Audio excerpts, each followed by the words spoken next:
feel so out of practice with this, so please do bear with me. But hey everyone, me again, welcome back to xameliax. Today we're going to be talking about my newborn essential products for those of you who are expecting a little one and want just a little bit of direction of where to spend your money before they get here, because it is honestly a minefield. There is so much stuff out there, there are so many different opinions, so I thought I would sit down, because this is pretty much my most requested video, I would say. So I thought I'd sit down and talk you through the products that we really recommend, or the products that we used a lot during those first few weeks. You know, I've got loads of baby product recommendations and that list just keeps growing.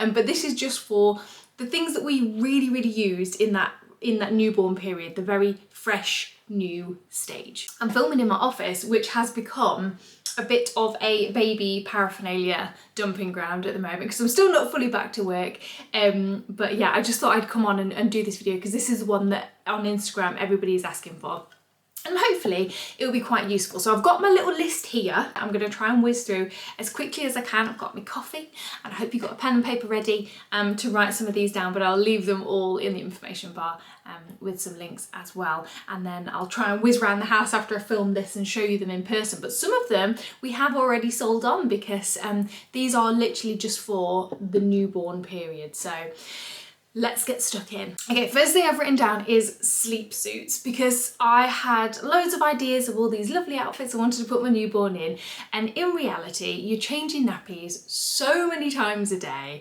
that they just pretty much live in sleepsuits. So I'd get a variety of different sizes.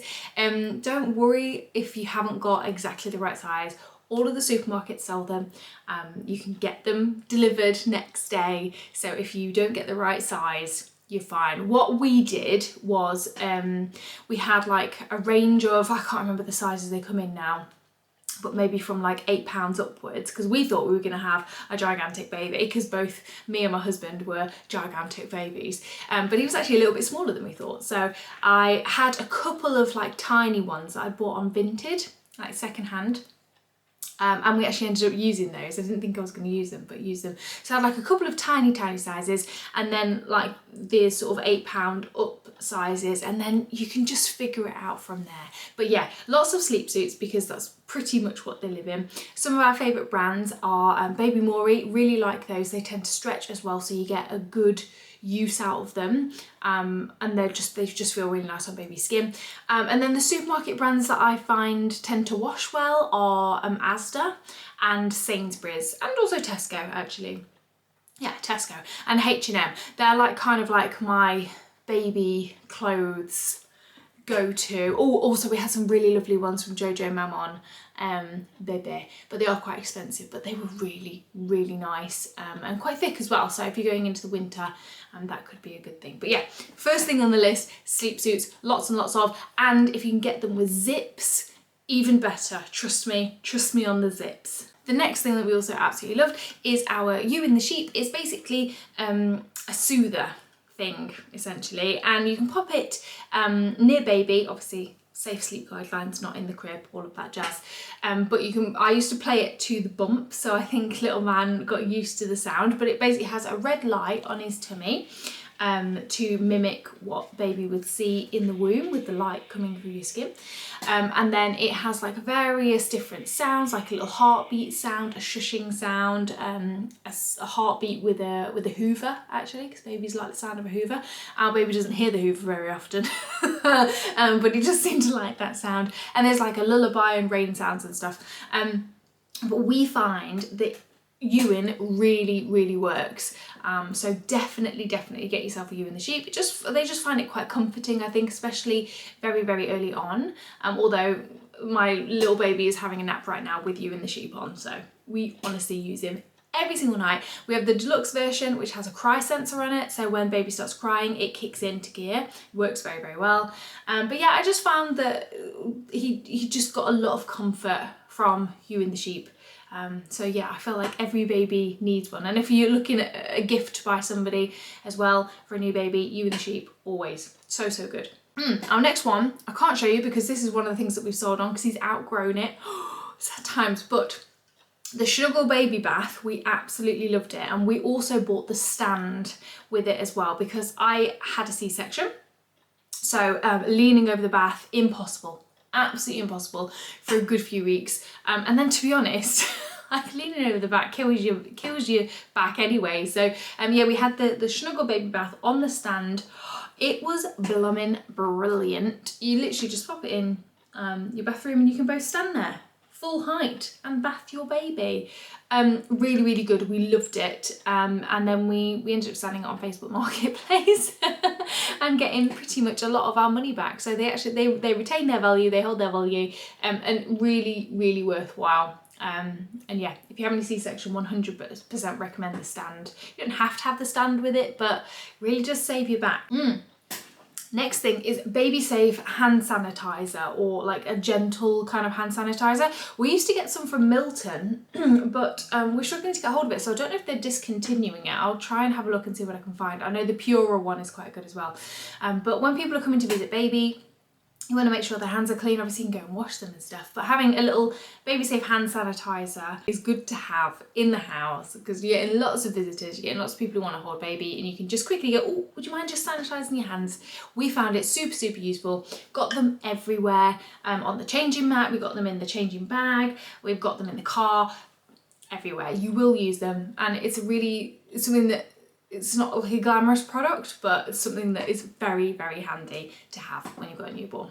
Something else we found really useful was having a humidifier in our bedroom, and this isn't going to be for everybody. It depends on where you live in the world, it depends on how humid your house is, and it depends on your baby as well. But we found that little man was quite congested, so having the humidifier on in our bedroom, because he was sleeping with us in the next to me crib, was actually really, really helpful and definitely helped his breathing in those first sort of few months. We got a lot of use out of it actually. They take a lot of cleaning, like you have to clean them every couple of days, and you have to make sure that you air the room as well in the daytime so you don't get any damp stuff. But for that short period it was very, very useful. So I would recommend having that at the back of your mind just in case it could be useful for your situation, but that's something we used a lot. The snot sucker, oh my goodness, I forgot about the snot sucker. We do still use it occasionally, but not as much anymore. Again, really, really helpful to help clear sinuses. Little man was born via C-section, so often with C-section babies they can sometimes have a bit more fluid in there because they've not had that fluid pushed out as they were pushed out. Fun fact. So yeah, the snot sucker I think really helped in those early days to sort of help clear his sinuses and help him breathe a little bit better. We used it a lot. It's not as gross as you might think. It really isn't. Nothing can go in your mouth, and it's actually just very, very useful.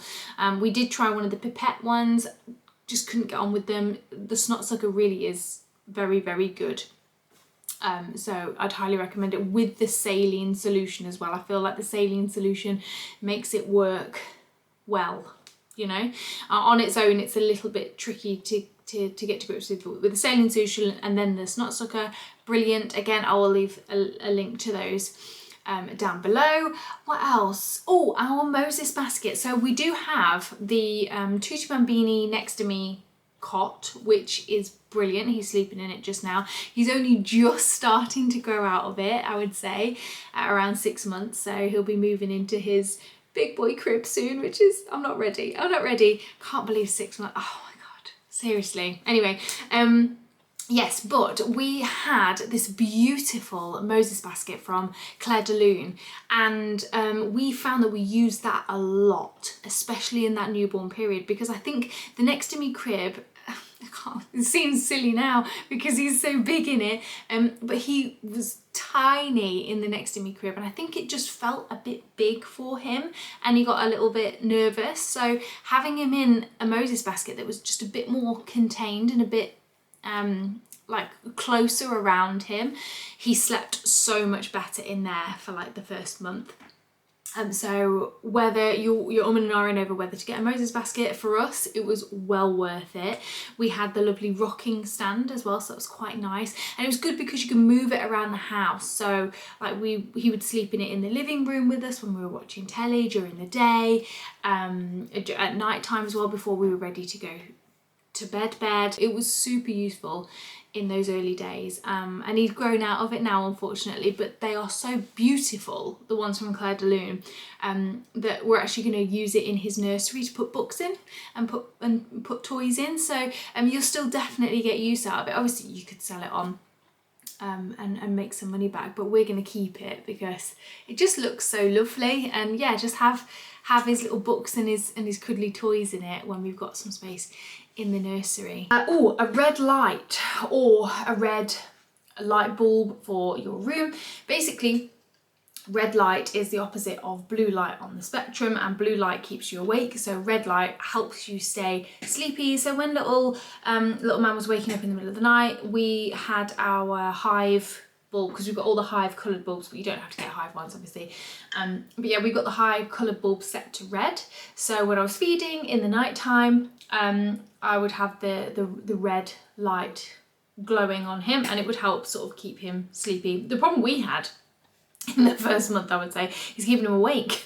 Like, he was such a sleepy little newborn, so we had to like tickle his feet and like gently blow on his face to wake him up to feed him and stuff, to make sure he was getting enough milk. But yeah, it's actually really handy to sort of keep everything nice and sleepy in the bedroom, is have a little red light. I've also got a little portable one that you can touch on the top. So I will link that one down below. That one comes from Amazon. It's actually very good. So I have that on my side as well. And sometimes I use that, sometimes I use the lamp. But yeah, very good to have a red light. It just helps with the whole day to night transition, and you can do your research on it, but trust me, have a red light bulb or a red light, and I'll link one down below that works very well. What else have I written down? Oh, nappy caddy and a changing mat in your most used rooms, because you will change a lot of nappies. So a lot of people said to us, don't bother with a changing station because you just won't use it. You'll end up like changing nappies on the floor in the living room. But again, I had a C-section, so it was impossible for me to get on the floor. So yeah, we do have a changing station in his nursery. That is it's just basically a chest of drawers with a little attachment that goes on the top, so it can be a nappy changing station. And then when you're no longer changing nappies anymore, you take that off and it's just a very stylish chest of drawers. So it's a dual purpose thing, it's not specifically set up for nappies. So that's actually pretty handy. But we do also have a changing mat, and I'll link my favourite ones down below. They're anti-roll ones and they're very good. They're also very stylish. So if you've got it in your living room all the time, you want it to look good, don't you? So I'll link my favourite ones down below. We've got one of those, and also a nappy caddy. Again, I'll link it all down below, with everything that you need. So nappies, wipes, nappy bags, bum cream, hand sanitizer, all of that stuff in your nappy caddy. So you don't have to keep traipsing up and down the stairs, and it's actually very handy. So I do actually still occasionally use that in the living room, if I'm honest, especially when my friend comes around with her baby. She knows she can just grab the changing mat and change him wherever she wants. So yeah, I would say that's a really handy thing to have. Ooh, another one that I can't physically show you, but I'll try and put a picture on the screen, is the Ergo Baby Swaddle. Now, it's up to you if you want to swaddle your baby in those first instances. We weren't sure whether we were going to or not, but actually little man loved being swaddled, and we instead of faffing around like learning how to actually swaddle with a big muslin, because I just could never get the hang of it, I bought the Ergo Baby Swaddle that is meant to be escape proof. And I have to say, it works really well. You basically just lie them in it, stick their arms in the side, fold one over with Velcro, fold another one over with Velcro, tuck their feet into the little elasticated bit at the bottom, little baby burrito. And he honestly loved it, and it was so easy to use and easy to do when you're absolutely knackered in the middle of the night, because you can just zip, change your nappy, do it all up again, easy, pop him back in his crib. So yeah, the Ergo Baby Swaddle, absolutely loved that for the early days. Black and white cards for playtime. So newborn babies don't really do a lot. They're just pretty much blobs. But you're so excited and you want to play with them and you want to do stuff with them. They also can't really see a lot in those early days. However, black and white cards, very high contrast things, are really, really good for them. And you can start like tracking with them and stuff. They might not be able to do it straight away, but like you can get them to look at it. It's interesting for them. Also very, very good when you start doing tummy time and all that to keep them interested. Yeah, really recommend getting some black and white cards. Now you can just get the black and white cards. What we had was a play kit from a company called Love Every.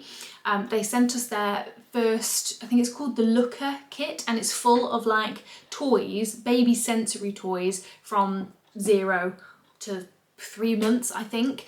And we have used everything in that kit time and time again. In fact, we're still using the black and white cards at various places around the house, and just we use a lot of the stuff still, even 6 months on, because it's really lovely, it's really well made, and things just sort of carry through. They're Montessori toys, so they're very open-ended. But it just gives you an idea of stuff to do, and it comes with a very handy little book of things, how you can interact with your newborn, again, because you're just a bit like, what do I do with this human potato thing? So it's actually very good. It's a subscription, but you can, I think, just subscribe, have one, and then cancel your subscription. But yeah, very, very good, that little kit. So I will link it down below, but you can just get black and white cards from Amazon or wherever and buy those on their own. But they are very, very good for that initial stage, just to interact with your baby and do something with them, I suppose. So yeah, I'd say they're pretty good for the newborn stage. I really do feel like there's loads of stuff that I'm missing, and I could just go on and on and on, but I'm trying to keep this to, you know, just that very, very early stage and the stuff you need, because actually you don't need a lot of stuff for baby. Obviously, if you're formula feeding and bottle feeding and stuff, there's going to be a whole load of stuff with that, but personally I'm breastfeeding, so again, didn't really need to think about stuff that comes along with that. Got the boob, we're ready to go. And I can do a whole video on breastfeeding essentials as well, if that's something you'd be interested in. But yeah, they don't really need a lot. I feel like you go ham buying loads of stuff for them, and then you're just like, oh, kind of just poops and sleeps and cries, and that's it. So yeah, these are just some things that like definitely helped us. But the other things I've written down are things for you, really. The first one is a good water bottle, a couple of them, all around the house, so you're always hydrated. It's really important. You are healing, no matter how you birthed your baby, you are healing, and you might be breastfeeding as well, so it's really important to stay hydrated. Lots of biscuits.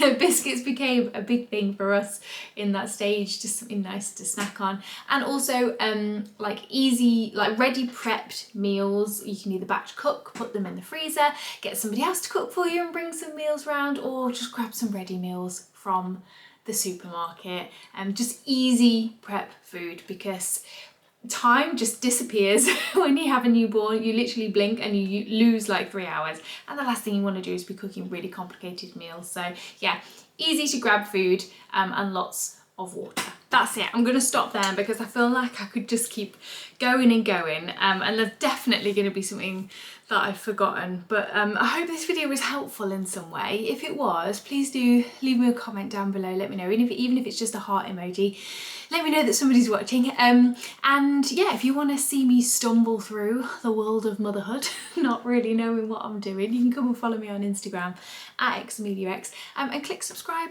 down here as well, because there will be eventually more content coming your way as I figure out how to juggle full-time parenting and full-time creating. So yeah, it's going to be a struggle, but we'll get there. And if there's any videos that you would like to see, again, feel free to leave them in the comment section down below, and I can start drafting up some lists of things to do. But yes, as always, thank you very much for watching, and I will see you again soon.